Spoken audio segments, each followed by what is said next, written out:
pour faire de la sculpture, il faut vraiment avoir un calme absolu. C'est de la concentration. Tout ton corps travaille et l'affect de la matière que tu es en train de porter entre tes mains va avoir une sensation sur l'objet que tu as en tête, en fait, que tu vas façonner. Tout ça va jouer un rôle important pour ta narration, ta création, en fait. Ça devient une communion, en fait. J'ai démarré aux Arts Déco, ma sculpture, en fait. Je voyais le prof travailler, il est issu de l'école de Paris, un grand maître sculpteur.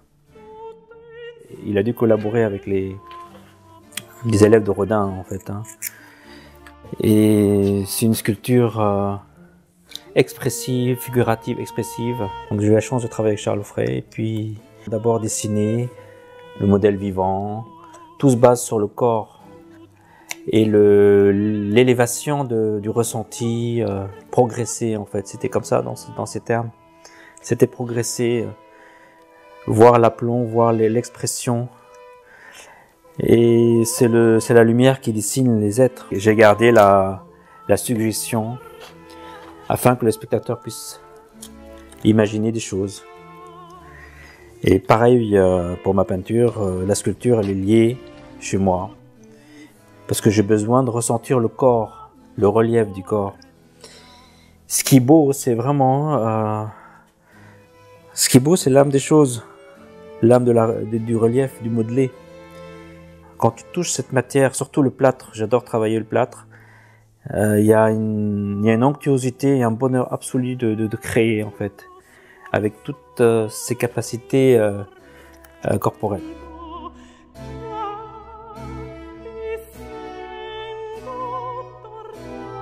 Pourquoi la peinture et pourquoi la sculpture?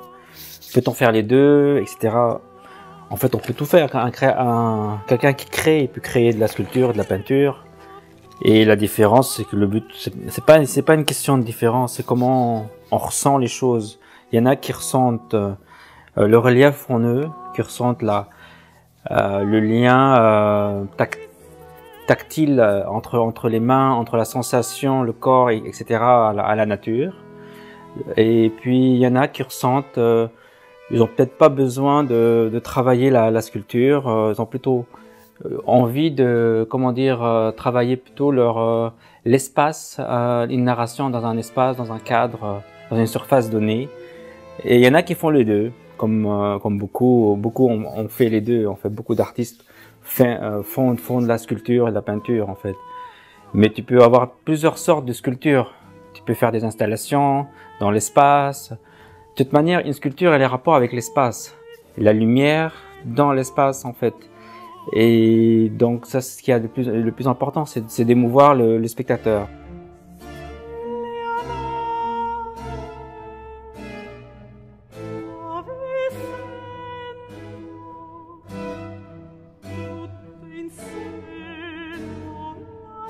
Un sculpteur, je pense qu'il devrait être assez audacieux pour pouvoir tirer de la nature, par exemple, tirer de la nature quelque chose pour qu'il y ait une histoire, en fait. Tu peux pas faire que la ressemblance d'un corps. Pour moi, c'est comme ça que je travaille. J'ai besoin de l'expression, j'ai besoin d'émouvoir à chaque fois. J'ai besoin que la matière soit émouvante, les pleins et les vides. Ce que moi je vois, je voudrais que le spectateur voit.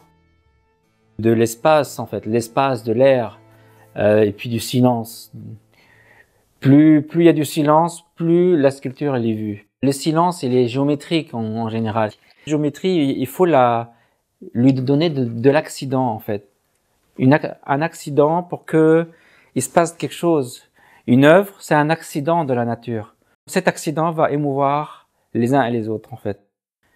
La perfection, c'est la nature. Ce que toi tu ressens, tu es ému, tu ressens des choses et tu vas la traduire. Impossible de rendre la nature. Tu es en train de germer en toi quelque chose, une boule. Voilà, on va dire quelque chose de chaud, d'énergique, et énergique ou non, Ça dépend de la sensation que tu veux porter à cette narration, comment elle va être fabriquée. Cette imperfection que tu vas créer, tu vas donner de la perfection en fait. Tu redonnes une renaissance à la nature puisque tu recrées.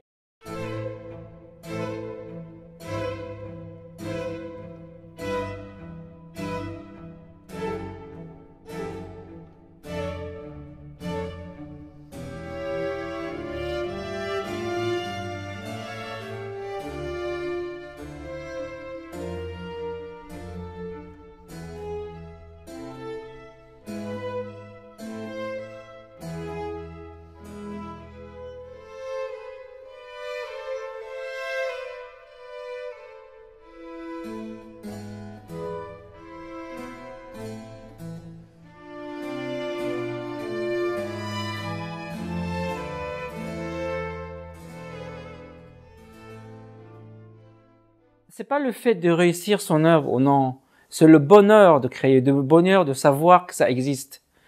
Et c'est ça qui est merveilleux, et de transmettre. C'est incroyable quand tu prends le plâtre entre les mains, t'es en train de faire du pain en fait. Tu façonnes.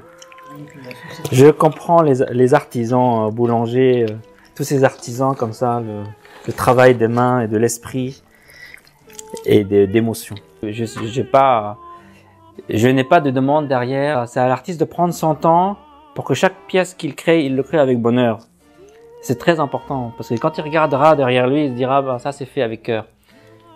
Sinon c'est pas parce que trouver une galerie etc. Il faut qu'il y ait quand même une complicité avec l'artiste, avec le galeriste. Un grand artiste, c'est si tu fais une qualité de travail avec toute ton âme, ton art. Et évoluer en fait, évoluer dans ta technique, parce qu'en fait un artiste qui n'évolue pas, c'est pas un artiste. Et automatiquement quand tu cherches des vérités, tu vas progresser.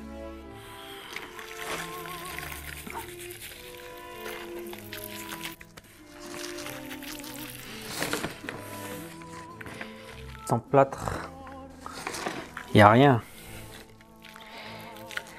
On a tous les outils pour faire des choses. Tout est riche sur Terre. Tout est riche.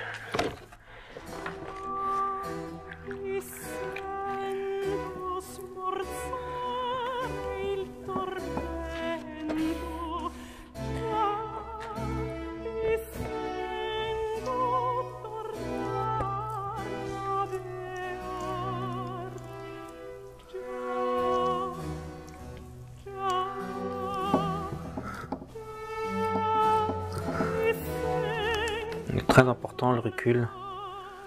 Quand tu fais une pièce, tu peux sculpter et repartir à la peinture. Tu prends toujours à chaque fois du recul à chaque technique en fait. Tu peux toujours évoluer, améliorer la sculpture parce que je touche à tout. Il faut vraiment toucher à tout pour pouvoir s'améliorer en fait. Je ne peux pas aller trop vite. Je suis quelqu'un qui crée pas mal mais je prends beaucoup de temps. Beaucoup de temps et de réserve, de la retenue, etc. Voilà.